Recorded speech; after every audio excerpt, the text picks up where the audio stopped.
What up, everybody? This is Bills. That's ACG. We are the SkyBox podcast, bringing you nothing but the best over the last week. Be sure to like the show on whatever platform you are listening or seeing it through. So if you're on YouTube, if you're on Pandora, if you're on not Netflix, not yet. Yeah. Not yet. Little ahead of myself. Yeah. But wherever you're listening to or watching it from, be sure to like and subscribe. If you do the hat trick, like, subscribe, and tag us in, as well as share, then we may send you some free merch. So with that being said, if you just want to, cut that out and buy it, just go straight to our website. It's going to be skyboxpodcast.net. You can take a look at all the previous episodes. You can check out everything from there, as well as take a look at what we have in the gift shop. So with that being said, let's jump into last week. First thing I have is the Clippers coming back. Yeah. ACG, what did you think about that dynamic shift within the game? Yeah, that was crazy. That series was honestly, I think, the most exciting series.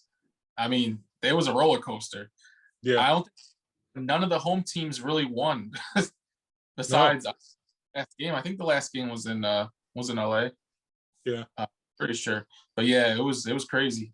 Luka has arrived. I think he's a top 5 player now, just because he averaged damn near like 30-something, 34, I think he averaged. So they couldn't have done with him. And Kawhi's a machine. But yeah, it was sure. Yeah, the tough thing, you said it, Luka arrived, but unfortunately he arrived at the same time that Porzingis took off. Tim Hardaway Jr., who was the only other person who was giving him some help, I thought, he was kind of falling off. Yeah. He was just jacking up shots, like just trying to see what three-pointer goes. Yeah, they were hot the first 2 games. Yeah. Then they kind of cooled off a little bit. Yeah. So I mean, definitely, the Mavs need another. I thought Porzingis was going to be able to be that, that other person, but yeah, he went to be 7'4" and disappear. To be 7'4" and disappear to the free throw, to the 3-point line. Yeah. Yeah, surprising. But like you said, I thought Kawhi was like, he flipped that, robot mode, and he just went to seek and destroy. Like he killed it. Yeah. With as little emotion possible. Yeah. Kawhi, the Terminator. Yeah, I know. He said, I'll be back. Yeah. And then we still got playoff P. Playoff P, and he did his thing. Yeah. Yeah. Yeah. Uh-huh. So, but yeah, that I agree. I mean, the other one that I was looking at that unfortunately wasn't as back and forth was the series with Denver and the Portland. Oh yeah, that was a great series too. Yeah. Yeah. Like if I could have got one more game out of it though, if they could have just stretched it. This is the part where you want every series to go 7. Yeah. But yeah, so that was an interesting lead. Now next, taking a look at it, we got in this next round, we got a few. We'll start with the Eastern Conference. So you got Brooklyn and the Bucks. What's your preview for that? I'm going with Brooklyn. I'm going with Brooklyn in 6. Oh, okay. I think they get it done. The first game too. Yeah. They just got too much firepower. Nothing you could do with them. So no. I think. And I think the tough thing about it is that Middleton is kind of like backed off a little bit. Yeah.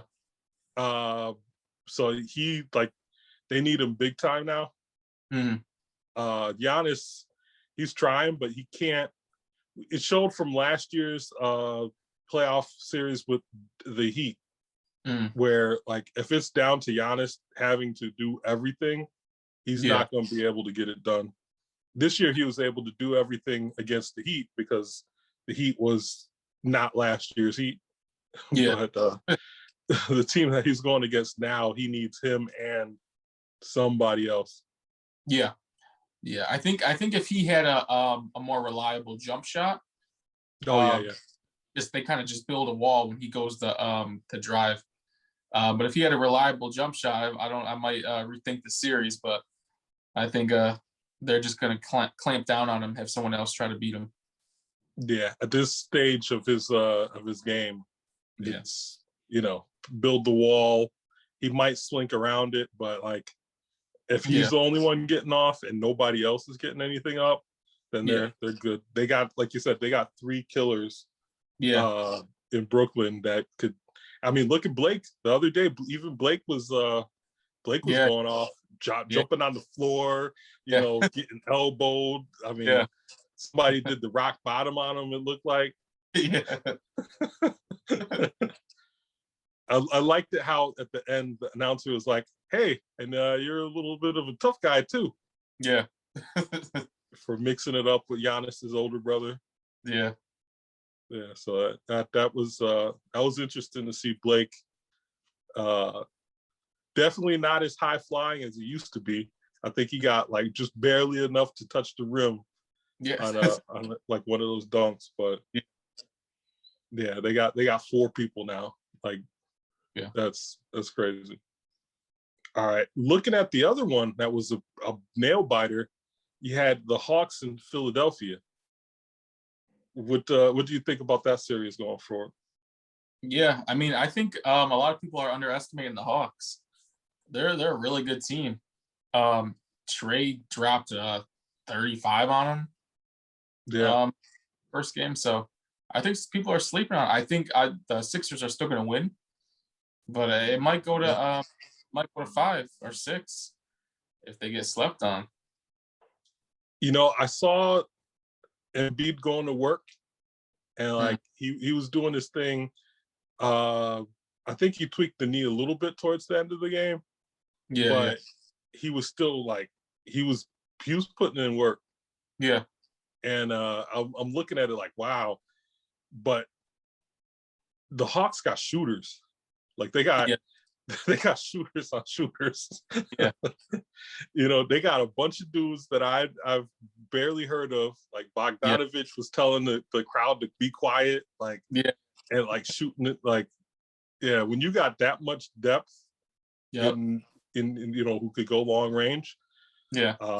Even if Ice Trey does start to go cold. That's what you saw what I did there, with the Ice Trey. But yeah, even if he starts, he needs to pass off. Like he's got a number, and then Clint Capella, he was doing this thing. Yeah. So I mean, they're running it. The Sixers are running into a team that's starting to click. Yeah. Like I think that last series got him in the zone now. Yeah, and a lot of times you're gonna have to double Trey to get the ball out of his hands. So when you was double Trey, he kicks it out to them snipers. Yeah.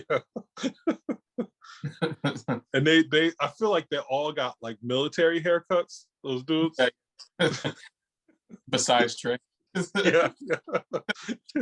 It's like Trey, Capella, and then like a bunch of dudes who could have been in the army. Yeah. Or actually could be in the army right now. Snipers, real snipers. Yeah. But yeah, I'm interested to see, because I know they come back, especially the way that game ended. I know it's not really a defeat for Philadelphia. Yeah. Because if they had not even one more possession, if they just didn't give the ball away in one of those last possessions, they would have been on top. Oh yeah. So yeah, I see them rebounding. I think this one goes 7. I can't even tell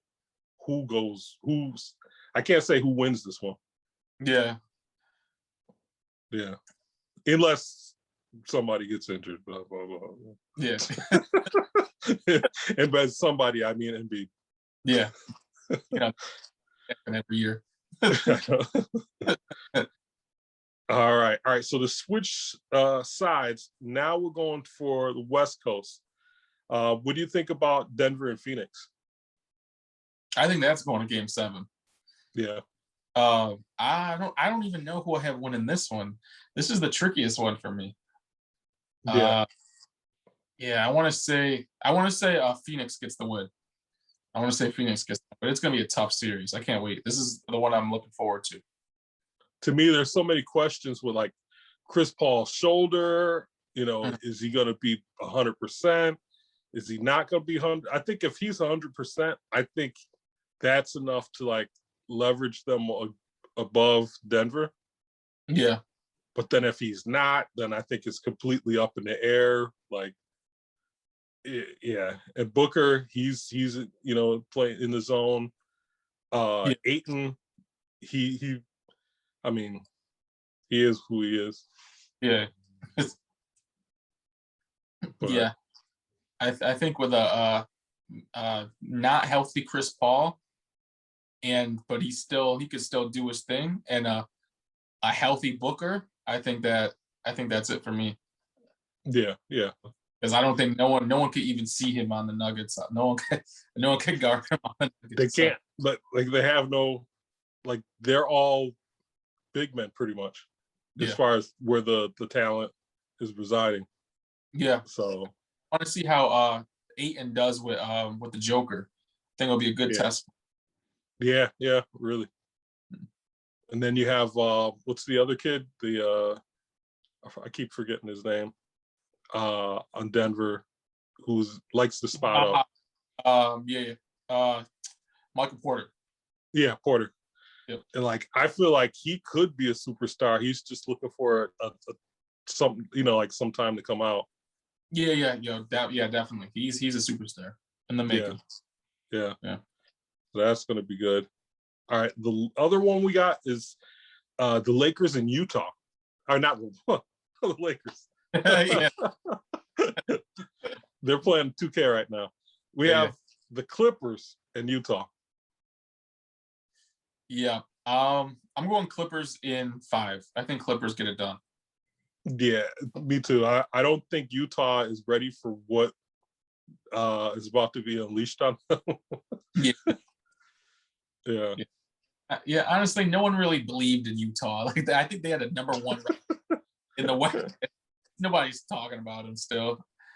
So it's kind of been like that with Utah, right? Though when they were good in the 90s too, and no one was saying that they were going to win the whole thing, were they? Nobody really. I mean, maybe people in Utah. Yeah. Outside of that, I mean, even with Karl Malone and John Stockton, like the perennial all-stars and all that stuff, people were still like, I don't know. Yeah. I mean, plus they had Greg Oystertag, who was like not really anybody. Hornacek was, he wasn't, again, somebody who's you're looking at as like top tier superstar. Yeah. Isley, who got immortalized in Jordan's push-off game-winning shot. So yeah, they were a good team that you were probably going to be surprised that they made it that far. Yeah. Because I mean, like always, the West was crazy. Yeah. But yeah, I'm going Clippers all the way there. Yeah, Clippers. All right, so now from here, taking a look, just looking back a little bit, are you surprised about the way the Lakers unraveled? I am, but I'm not. So I was honestly, when I was looking at it, I was waiting for LeBron to turn it on. Yeah, me too. Next game, he'll turn on, but that never happened. Ever. Disengaged the whole series. To me, he kind of looked uninterested. Shit, he was partying with Drake. I know he did have that like movie opening or whatever. Something. Yeah. So I I didn't see it coming, but I did at the same time. To me, it very much reminded me of what happened to my Miami Heat, where they just couldn't get a good footing. People were injured constantly. The rotation kept changing. They made it a little farther because they had LeBron, but I mean, still, it was just ugly. Yeah. And the thing I'm wondering is the fact that those guys played so many games. Like, you look at it, and like some teams and some players had like a year and a half off pretty much. Whereas others have been playing damn near for a year and a half straight. So I think that's part of the reason why you're getting so many little ticky-tack injuries, and guys are, I mean, outside of COVID, guys are going down with hamstrings, and I think they just need a rest. Like, push back the start of the season, let guys actually get a couple months to go to Cabo and do crazy stuff. Yeah.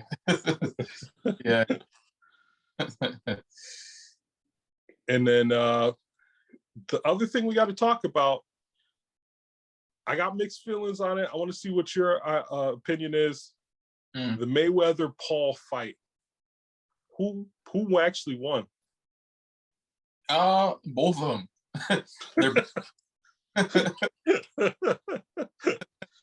Finessed all of us. The fact that they were actually able to be talked about for this. Yeah. Shake my head. Yeah. I mean, they know how to get to the bag.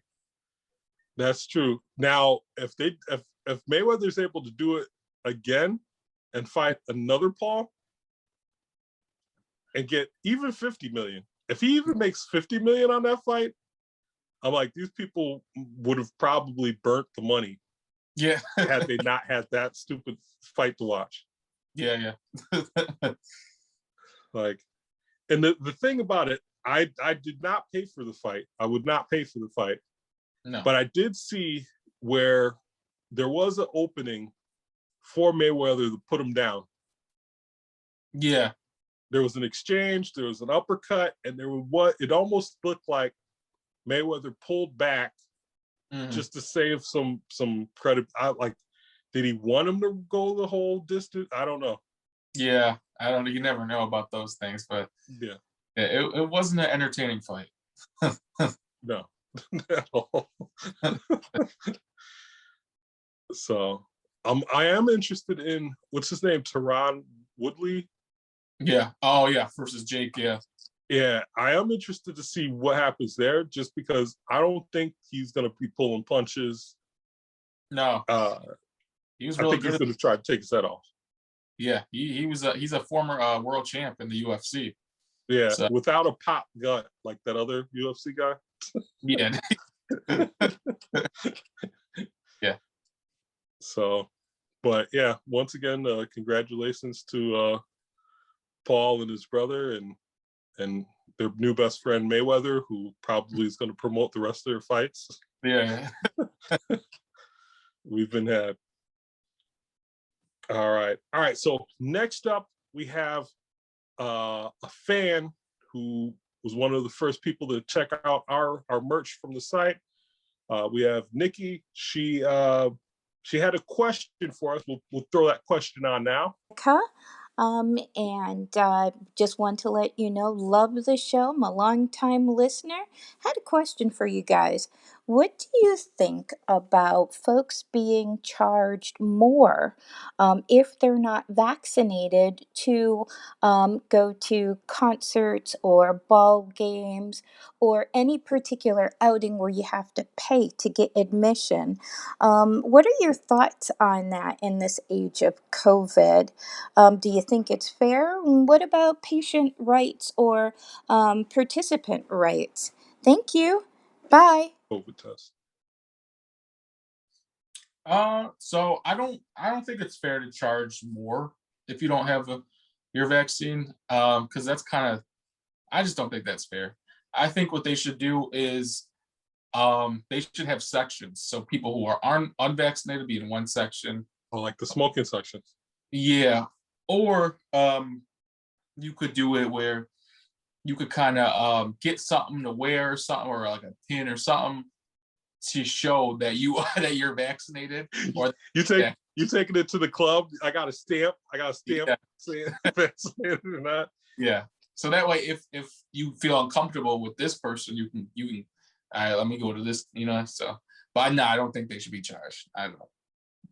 So I think they should be charged more from and I'm going, out of left field, but let's just call it like it is. Fans are crazy these days. Mhm. So the next time Trey gets spat on, I want him to get spat on by somebody who is COVID, who has had their COVID vaccination. Yeah. Let's and there should be that penalty. I mean, that may be the harshest penalty that person faces. Yeah. Charging. Yeah. Also, I think most of the people who are attending these things, at least like the NBA games and kind of things like that, they're kind of loaded. Especially the people who are sitting, like, of course, like in the good seats. Yeah. You know what? Charge all the people in the good seats. I'm going back to like an economics model. Charge all the people in the good seats extra. The people who are in crappy seats, just let them space out. Yeah. That's why Joe Biden planned for it. All right.